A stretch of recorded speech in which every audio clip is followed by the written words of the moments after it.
सो hey guys, second part में आपका स्वागत है। लास्ट पार्ट में जैसे कि आपने देखा था कि हमने टीचर डे सेलिब्रेट किया था और ट्यूशन से फ्री होकर मैं और मेरे कुछ गरीब दोस्त इस पार्क में आ गए जहां इंसेस रोलिंग शटर के अंदर जाया नहीं जा रहा था।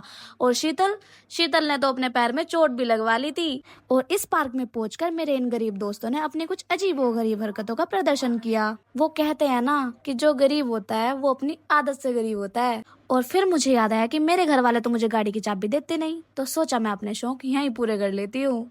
फिर मेरे दोस्त इस पे जाकर बैठ गई। फिर मैंने इन्हें बताया कि इस पे बैठा नहीं, इस पे लेटा जाता है। और फिर वंशिका और मैंने झूले के लिए रेस लगाई कि देखते हैं सबसे पहले जाकर कौन बैठता है। खैर मैं बैठ गई। झूले पे बैठती मैंने अपने बाल खोल लिए। सोच रही थी कि मैं बहुत ज्यादा एस्थेटिक और हूर की परी लगूंगी, पर मैं यहाँ किसी डायन से कम नहीं लग रही थी। झूलते झूलते मुझे चक्कर आ गए। सोचा बैठ जाऊं, लेट जाऊं। फिर वंशिका ने मुझे अपनी वीडियो शूट करने को कहा जहां इसे एक्सप्रेशन ही नहीं देने आते। और फिर शीतल ने मुझे कहा कि मेरी शादी कब होगी। मैंने कहा तेरी शादी अभी करा देती हूँ। फिर मैंने पेड़ से कुछ फूल के रूप में पत्ते तोड़े और यहाँ वंशिका के इसके साथ शादी करा दी। और फिर इनकी हरकतों को देखकर मैंने भी अपनी यहाँ पागलपंती का प्रदर्शन कर दिया।